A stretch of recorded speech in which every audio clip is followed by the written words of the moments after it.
Hello everyone and welcome back to Coloring with Haley. This is going to be my sort of August haul video.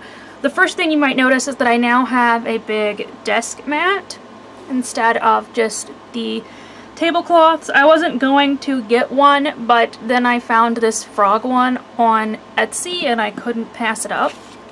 So it's by Sugar Cubed Studios. I kept their card here so I could show you their studio. They had a lot of cute animal themed things like this desk mat and some other animal themed desk mats, so you might be interested in those. So next though is my big thing for August, and it's in this black bag here, and you might actually be able to see through it already. I didn't get any books yet because I am waiting on a few different artists to finish releasing their books, like Deborah Muller, for example. She has a few coming out still, so this is what I got, but it's still pretty big. There is a store in our local mall that, I don't know how to word this, they have estate sales there, not auctions, just sales, almost kind of like a thrifting thing, and I don't know if they are local estate sales or if they are from all over the country and they just bring the items in. It's a very weird shop and it's kind of locally owned, but sometimes we go in there. It's open randomly. I mean, I think the last time I went in it before I went in and found this was months ago. This is when it was open. They don't have set hours. I guess it's just whenever they buy off someone's estate and can be open. So, you know, you don't even see a sign on the door that says it's going to be open in a week. It's just you go in the mall and it's either open or it's closed. So we were in the mall looking at Barnes & Noble and the estate sale was open, so we decided to go over there just to look around. They usually have a lot of furniture and glassware along with just some random knickknacks, but we just like looking around because you never know what you're going to find, right? They had a lot of old electronics this time and a lot of scrapbooking supplies. I was looking around in the scrapbooking supplies because I'm talking like those big, huge gallon totes full of scrapbook paper and stickers, and they had the scissors that, you know, they cut the fancy edges into the paper, and they had stamps and ink pads. They had a ton of stuff like that. So I was just digging through it, thinking I might find something interesting that I could use, some kind of crafting supplies. You know, they had a lot of those cry-cut machines and things like that. And then I rounded the corner and I found a big, just clear plastic tub that said markers $3 a piece. So this is what I found. Can you see that? Those are all Copic markers. And they were $3 a piece to individually buy all of these markers, which is a really good deal. Usually when you individually buy Copic markers, they are about $8 a piece. I did not buy everything they had because they had a lot. I was looking at colors that I already knew I had, some of the skin tones and stuff that they had, and a few other random colors. And then I left behind a lot of the grays just because I already have a ton of grays. But I believe there are 36 markers here total. And you know, as I was looking at the tub of markers, I was pulling a few out and swatching them on my arm just to see, are these, you know, dried up? Are they going to be worth it?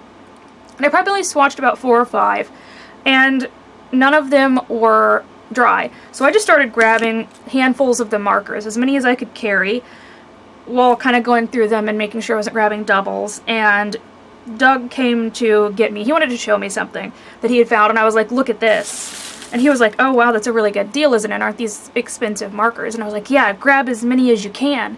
I'm gonna buy all of these sketch size markers, because they did have a few of the refills, the old style refills, you know, the big ones that kind of looked like a printer ink cartridge.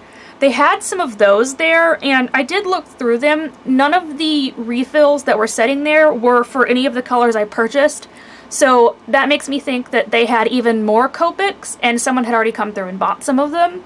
So I ended up not buying any of the refills. Just wasn't worth it not having any of those colors.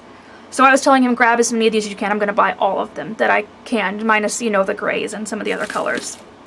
So we were grabbing all of them, and I took them up to the counter and laid them all down. And I was like, I'm going to buy all of these markers. And they kind of just looked at me a little bit weird. They're like, okay, sure.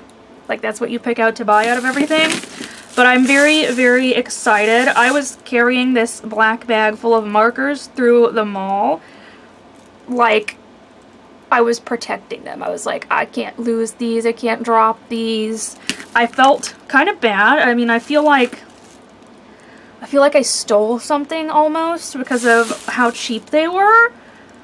But I don't know. At the same time, I'm very, very happy because I can't normally afford Copic markers. You know, the few Copics that I have over here in this bag, I bought when, a few years back, I posted on my channel about it. Hobby Lobby did a big sale where they replaced about half their stock of Copic markers with their own knockoff, and you could buy individual Copic markers for 50% off. And so I bought, I think, about 20 colors then, and that was like the last time I bought any new Copic markers. So I'm very, very excited, but I feel like I probably used up all of my good luck, maybe for all of eternity, with this find. I can't believe I found it. I've never bought anything from this estate sale place. Like I said, it's usually furniture and glassware and knickknacks, sometimes kitchen supplies and lots of old recipe books, some clothes, but I've just never bought anything because I've never found it. I just continue to go in to look around though. But I will show you all of the colors I bought, and I did swatch them out. I don't have like an official Copic swatch book or anything. They were selling some of those, but they weren't really swatch books. They were these little cards that folded out, and I thought it was more important to just buy the markers because I could print the little card off online or find a swatch chart online to print off. So I didn't buy those, and like I said, I didn't buy the refills, and I left behind some other colors for some other people to find, but I did find some really cool stuff, I think. So I'm just going to pull these out in bundles and show you what I got. So one of these colors I accidentally picked up a double of, not paying attention, and it's this crimson color here. So I picked up two of those. I don't know what I'll do with the double since these are refillable. I don't really need doubles of them, but I do have two of this crimson. I've got pale thistle, pale lavender, pale sepia, dog rose flower, and lettuce green. Let's see, what else we got here? We've got lipstick orange, vermilion, burnt sienna, light sunburn, canary yellow, fluorescent dull violet, spectrum green, and I'm not really sure what this one, how to pronounce this. Bougainvillea? It's a pink color. Let me get another handful here. I got honey, sepia, redwood, slate. What's this one say? Verdigris, cadmium red, redwood, garnet, and argyle purple.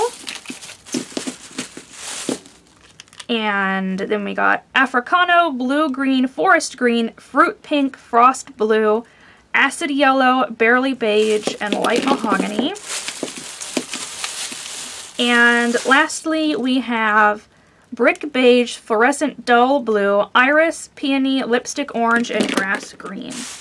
And here is what they all look like swatched out. So very many warm tones, not a lot of cool tones, but that's okay. I'm fine with that. What I'm really excited about is all of these skin tones here, especially there are a lot of darker ones. I only have some of the lighter skin tones, so I was really excited to get a lot of these darker ones to use because I like to use them in some of my nicer quality books that have portraits in them. And it's nice to have a wider range of skin tones. So yeah, if I hold it like this, I think you can see the whole thing at once. There you go. So those are all of the colors that I managed to pick up. And yeah, every single one of these is pretty much like new. They've barely been used. My guess is that, even if, you know, I don't even know if these estate sales are from one person or maybe they're multiple estates at once. They seem to really like scrapbooking. They were maybe using these to color some of the stamps, maybe making cards with them or putting the stamps in their scrapbooks, and just didn't end up using too many of these. Like I said, there were those refills left, which made me think there were other colors, but that's okay. I'm very happy with what I was able to find. So I got this big set of Copic markers this month. So I'm very, very, very happy with my kind of like totally random, very, very lucky haul this month. Especially since I didn't have to buy refills for any of these. In my mind, I was thinking if I have to buy refills for a few of them, it's okay because I only paid $3 for the base marker itself. And like I said, these cost like $8 individually, and the refills I think are $5. Now that Copic has redone the refills, and they're not that big chunky thing, they're $5. So I was like, if I have to refill a few of them, it wouldn't hurt that bad. But actually they all work just fine. So very exciting, very, very lucky haul for me this month. Like I said, I might have used up all of my luck for the rest of time, but I'm very, very happy with what I was able to find. Thank you guys so much for watching this very short August haul video, but it is an exciting one.